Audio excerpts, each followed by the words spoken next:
전공의 이탈로 인한 의료 공백이 장기화되고 있는 가운데 세브란스 병원이 일반직 직원을 대상으로 한 무급휴가 기간을 80일로 확대하기로 했다. 연세의료원에 따르면 8월부터 소속 병원인 세브란스 병원과 강남 세브란스 병원, 용인 세브란스 병원 일반직 직원을 대상으로 한 한시적 안식휴가 기간을 기존 40일에서 80일로 확대하기로 했다. 전공의 집단 이탈로 인한 진료 축소로 지난 3월 비상경영체제를 공식화한 연세의료원은 같은 달 21일 근속연수 1년 이상 간호사와 일반직을 합쳐 1만 2천여 명을 대상으로 안식휴가 운영 안내를 공지했다. 일주일 단위로 총 4회까지 사용할 수 있는 자율 무급휴가 신청이었다. 이번 확대된 무급휴가는 기존의 무급휴가를 사용했던 인원도 추가로 쓸 수 있는 것으로 파악됐다. 연세의료원 관계자는 경영난 악화와 직간접적으로 연관이 있으나 수술 건수 감소로 인해 이 같은 결정이 내려진 것은 아니다라고 말했다.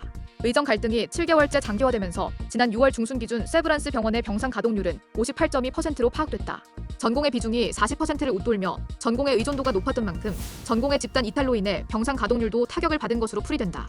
특히 비고병원은 전공의 비중이 30에서 40%에 달해 하루 10억 원 이상 적자가 나고 있다. 연세의료원 산하 세브란스 병원 교수들은 지난 6월 27일부터 일반 환자의 외래 진료와 비응급 수술 및 시술 등을 무기한 중단했다. 다만 응급실과 중환자실, 분만실 등 필수적인 분야의 업무는 유지키로 했다. 교수들은 정부가 현 의료대란과 의대 교육 사태를 해결하기 위한 가시적 조치를 취할 때까지 휴진을 이어간다는 방침이다.